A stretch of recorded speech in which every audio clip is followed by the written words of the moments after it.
بسم اللہ الرحمن الرحیم۔ السلام علیکم ورحمۃ اللہ وبرکاتہ۔ عزیز طلباء، امید ہے کہ آپ خیریت سے ہوں گے۔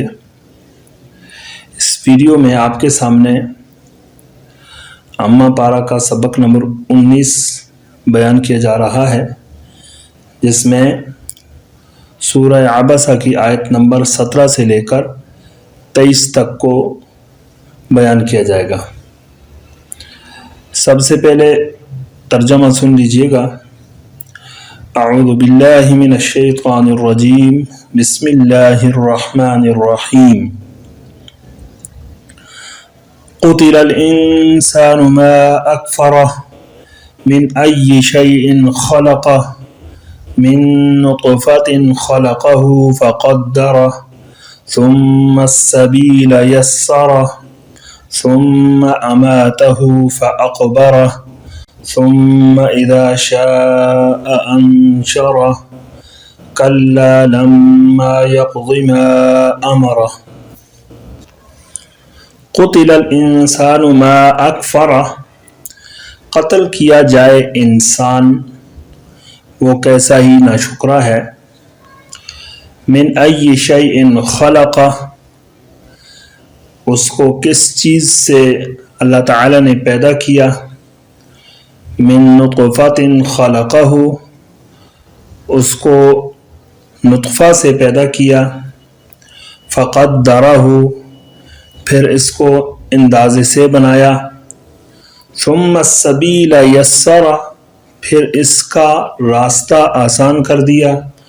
ثم اماتہ فاقبرہ، اور پھر اس کو موت دے دی، پھر اس کو قبر تک پہنچایا۔ ثم اذا شاء انشرہ، پھر جب اللہ تعالیٰ چاہے گا تو اس کو دوبارہ زندہ کر دے گا۔ کلا، ہرگز نہیں، لما یقض ما امرہ، اس انسان کو جو حکم ہوا تھا اس کو اس نے بجا نہیں لایا۔ امر ثانی، حل لغات۔ قتلہ جو ہے یہ صیغہ واحد مذکر غائب، فعل ماضی مجہول۔ قتل یقتل کا معنی ہے قتل کرنا۔ انسان آدمی کو کہتے ہیں اور اس کی جمع اناسی آتی ہے۔ ما اکفرہ، یہ فعل تعجب ہے، اس کا مادہ تو کافرہ ہے، اور ما اکفرہ کا معنی ہے کیسا ناشکرا ہے وہ۔ نطفہ جو ہے یہ اس کی جمع نطف آتی ہے، منی کا قطرہ۔ قدرہ، یہ باب تفعیل کا صیغہ ہے، صیغہ واحد مذکر غائب، فعل ماضی۔ اندازہ لگانا۔ السبیل، یہ اس میں جامد ہے، اس کی جمع ہے سبل، راستہ۔ یسرہ، یہ بھی باب تفعیل فعل ماضی، صیغہ واحد مذکر غائب، آسان کرنا۔ اماتہ، یہ باب فعال سے ہے، فعل ماضی صیغہ واحد مذکر غائب۔ اماتہ یمیت اماتتاً، موت دینا۔ اور یہ باب نصرہ سے مات یموت موتاً، اس کا معنی ہوتا ہے مرنا۔ اقبرہ، یہ بھی اسی طرح باب افعال سے ہے، فعل ماضی صیغہ واحد مذکر غائب۔ اس نے قبر میں رکھ دیا، یعنی قبر میں کسی کو رکھنا، کسی کے لیے قبر بنانا۔ اور یہ جبکہ مجرد کے اندر یہ باب نصرہ سے آتا ہے۔ قبر یقبر قبرا، مردہ کو قبر میں رکھنا۔ انشرہ، یہ بھی باب فعال کا صیغہ ہے، فعل ماضی صیغہ واحد مذکر غائب، اور اس کا معنی ہے زندہ کرنا، اٹھانا۔ یقضی، قضا یقضی، قضیاً و قضاءً، ادا کرنا۔ اس کے بعد امر ثالث تفسیر. قتل الانسان ما اکفر، اس سے جو ماقبل کی آیات تھیں ان میں نصیحت کے اور تبلیغ کرنے کے آداب کو ذکر کیا گیا تھا، اور اس کے بعد اوصاف قرآن کا بیان تھا، جبکہ ان آیات میں نصیحت حاصل نہ کرنے پر کفار کی مذمت بیان کی جا رہی ہے. قتل جو ہے یہ بمعنی لعن کے ہے، تو اس کا معنی یہ ہے کہ کفار پر اللہ تعالیٰ کی لعنت ہو، اللہ تعالیٰ کی پٹخار ہو کہ قرآن جیسی نعمت عظمیٰ کی ان لوگوں نے قدر نہیں کی. ان کو نصیحت کی گئی لیکن اس کے باوجود ان لوگوں نے نصیحت حاصل نہیں کی. اس کے بعد اللہ تعالیٰ نے جو ہے فرمایا کہ اس کو غور فکر کرنا چاہیے، اپنی انسان کو اصلیت پر غور کرنا چاہیے کہ وہ کس چیز پر غرور کر رہا ہے، کس چیز پر تکبر کر رہا ہے. تو من ای شیء خلق، اس کو اپنی اصلیت کو دیکھنا چاہیے کہ کس چیز سے وہ پیدا کیا. پھر اللہ تعالیٰ نے خود ہی بتایا کہ من نطفۃ خلقہ، کہ اللہ تعالیٰ نے اس کو ایک بے قدر جو ہے نا ایک حقیر قطرے یعنی منی سے پیدا کیا ہے، اور فقدر، پھر اس کو اندازے سے بنایا، یعنی اس کا قد و قامت ہے، اس کی جسامت، شکل و صورت، تمام اعضاء جو ہے وہ ایک اندازے سے بنائے جو ظاہری دیکھنے میں بھی خوبصورت نظر آتے ہیں، اور انسان کو تمام مخلوقات سے جو ہے وہ خوبصورت پیدا کیا.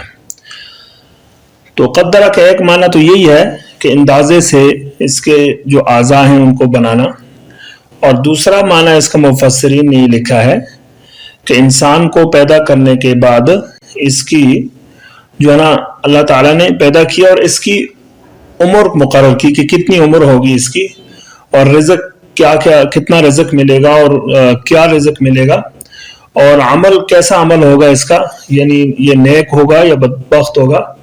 تو یہ ساری چیزیں اللہ تعالیٰ نے اس کے لیے مقرر کی. ثم السبیل یسر، پھر انسان کا یعنی راستہ آسان کر دیا. اس کا مطلب یہ ہے کہ جو یہ بچہ ہے ماں کے پیٹ میں جو ہے یہ اس کو پیدا کیا، اور پیدا کرنے کے بعد جب یہ اس قابل ہوا کہ یہ دنیا پر آتا، تو اس وقت جو ماں کے پیٹ سے باہر آنے کا جو راستہ ہے اس کو آسان کیا، یعنی ایک تنگ راستے سے اور تنگ جگہ سے جو ہے نا اس کو صحیح سلامت باہر لایا. تو یہ صرف اللہ تعالیٰ کی قادر ذات کر سکتی ہے، اور یہ اللہ تعالیٰ کا بہت بڑا اس پر انعام ہے. ثم اماتہ فاقبرہ، پھر اس کو اللہ نے موت دی، اور موت کرنے کے بعد اس کو یعنی قبر میں دفنانے کے لیے اللہ تعالیٰ نے اس کا جو راستہ پیدا کیا وہ یہ کہ مرنے کے بعد اللہ تعالیٰ نے موت کے بعد بھی انسان پر یہ انعام کیا کہ انسان کو عام جانوروں کی طرح وہ پھینکا نہیں جاتا، اور عام جانوروں کی طرح جو ہے نا یہ راستوں میں اور کوڑا کرکٹ میں یہ پڑا نہیں رہتا، بلکہ مرنے کے بعد بھی اس کا احترام سکھلایا، اور مرنے کے بعد اس کو احترام کے ساتھ قبر میں دفنانے کی جو تعلیم اللہ تعالیٰ نے نازل فرمائی، تو یہ بھی انسان پر بہت بڑا احسان ہے. اور دوسری بات، موت جو ہے نا یہ مومن شخص کے لیے خاص کر جو ہے نا اس طور پر انعام ہو سکتی ہے کہ حدیث شریف میں ہے کہ الموت تحفۃ المومن، کہ موت جو ہے وہ مومن کا تحفہ ہے. اس موت کے ذریعے اللہ تعالی انسان جو ہے اپنے محبوب حقیقی اللہ تعالیٰ سے ملاقات کرتا ہے. ثم اذا شاء انشر، اور پھر جب اللہ تعالیٰ چاہے گا تو قیامت کے دن جو ہے نفخہ ثانیہ کے بعد اس کو دوبارہ زندہ کر دے گا، اور اس کا حساب کتاب ہوگا. تو یہ جتنی بھی اللہ تعالیٰ نے اس پر تصرفات کیے تو اللہ تعالیٰ کی کمال قدرت کی دلیل ہے، اور انسان پر اللہ تعالیٰ کے انعامات ہیں. ان انعامات کا تقاضا یہ ہے کہ انسان اللہ تعالیٰ کی اطاعت کرتا، اللہ تعالیٰ کے بھیجے ہوئے احکامات کی پیروی کرتا، لیکن اس کے باوجود انسان کیا کرتا ہے، خاص کر کافر، اس کی ناشکری کرتا ہے اور اس کا حق بجا نہیں لاتا. تو اگلی آیت میں اللہ تعالیٰ نے فرمایا کہ کلا لما یقضی ما امرہ، کہ اس کو جو حکم دیا تھا اس کو یہ بجا نہیں لاتا، بلکہ یہ بد نصیب کافر ہے، ایمان نہیں لاتا اور اللہ کا میرا شکر ادا نہیں کرتا۔ اب امر رابع یعنی ان آیات کی ترکیب سن لیجئے گا۔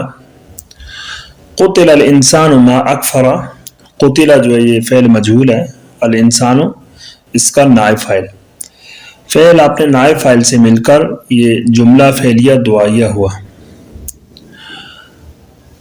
ما اکفر، ما جو ہے یہ استفہامیہ ہے بمعنی ای شیء، مبتدا، اکفر فعل ہے اور اس کا ضمیر فاعل اور مفعول ہو ضمیر جو ہے یہ مفعول بھی ہے۔ یہ جملہ فعلیہ خبریہ ہو کر یہ جو ما استفہامیہ مبتدا ہے اس کی خبر، مبتدا خبر مل کر جملہ جو ہے یہ انشائیہ مستانفہ ہوا۔ من ای شیء خلق، من نطفۃ خلقہ فقدر، من حرف جار ہے اور ای مضاف ہے، شیء مضاف الیہ، مضاف الیہ مل کر یہ مجرور ہوا، حرف جار کے لیے جار مجرور مل کر یہ متعلق مقدم ہوا خلق فعل کا۔ خلق فعل اس میں ہوا ضمیر اس کا فاعل ہے اور ہو ضمیر مفعول بھی، اور پھر فعل اپنے فاعل اور مفعول بھی اور متعلق مقدم سے مل کر یہ مفسر ہوا۔ من نطفۃ، من حرف جار اور نطفۃ مجرور جار مجرور مل کر یہ متعلق مقدم ہوا خلق فعل کا۔ خلق فعل ہوا ضمیر اس کا فاعل ہے اور ہو ضمیر مفعول بھی، فعل اپنے فاعل مفعول بھی اور متعلق مقدم سے مل کر جملہ فعلیہ خبریہ ہو کر یہ تفسیر، مفسر تفسیر ہو کر یہ جملہ تفسیریہ ہو کر یہ معطوف علیہ فعاطفہ، قدر فعل ہے اس میں ہوا ضمیر اس کا فاعل اور ہو ضمیر مفعول بھی، فعل اپنے فاعل اور مفعول بھی سے مل کر جملہ فعلیہ خبریہ ہو کر معطوف اول۔ ثم السبیل یسر، ثم جو ہے یہ عرف عطف ہے، السبیل مفعول بھی ہے، یہ بھی ما عضمر عامل علی شریطۃ التفسیر ہے کہ قبیل سے ہے، تو اس میں جو ہے نا اس سے پہلے یسر فعل مخذوف ہوگا، تو یسر فعل ہے اس میں ہوا ضمیر اس کا فاعل ہے، السبیل مفعول بھی، اور پھر فعل اپنے فاعل اور مفعول بھی سے مل کر جملہ فعلیہ خبریہ ہو کر یہ مفسر، اور دوسرا جو یسر عبارت آیت کے اندر جو مذکور ہے یہ مذکور یسر فعل ہے، ہوا ضمیر اس کا فاعل ہے اور ہو ضمیر مفعول بھی، پھر فعل اپنے فاعل اور مفعول بھی سے مل کر جملہ فعلیہ خبریہ ہو کر یہ اس کے لیے تفسیر ہو جائے گا، اور مفسر تفسیر مل کر جملہ تفسیریہ ہو کر یہ معطوف ثانی، اور ثم اماتہ فاقبر، یہ بھی ثم جو عرف عطف ہے، امات فعل ضمیر فاعل اور ہو ضمیر مفعول بھی، فعل فاعل مفعول بھی مل کر یہ معطوف ثالث فعاطفہ، اور اقبل جو ہے نا یہ اس طرح فعل فاعل مفعول بھی مل کر جملہ فعلیہ خبری ہو کر معطوف رابع، اور ثم اذا شاء انشر جو ہے نا یہ بھی اذا شاء جو ہے نا یہ شرط آ جائے گا، انشر جزا، یہ بھی جملہ معطوف خامس ہو جائے گا ما قبل پر، تو یہ معطوف علیہ اپنے تمام معطوفات سے مل کر جملہ معطوفہ ہوا۔ کلا لما یقضی ما امرہ، کلا جو ہے نا یہ حرف ردع ملغی عن العمل ہے، اور لما یہ جازمہ ہے، یقضی فعل ہوا ضمیر اس کا فاعل اور ما اسم موصول ہے، امرہ فعل ہوا ضمیر اس کا فاعل ہو ضمیر مفعول بھی، فعل اپنے فاعل مفعول بھی سے مل کر جملہ فعلیہ خبریہ ہو کر یہ صلہ و ما اسم موصول کا موصول صلہ مل کر یہ یقضی فعل کے لیے مفعول بھی، یقضی فعل اپنے فاعل اور مفعول بھی سے مل کر جملہ فعلیہ خبریہ ہوا۔ اس کے ساتھ ہی آپ کا یہ سبق جو ہے نا ختم ہوا چاہتا ہے، امید ہے کہ آپ اسے صحیح سمجھ چکے ہوں گے، تو اسے جو ہے نا بار بار سنیے آپ اور اس کو یاد کرنے کی کوشش کریں۔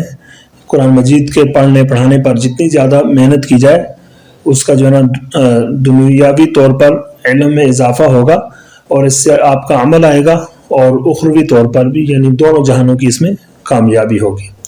اللہ تعالیٰ عمل کی توفیق نصیب فرمائے۔ السلام علیکم ورحمۃ اللہ وبرکاتہ۔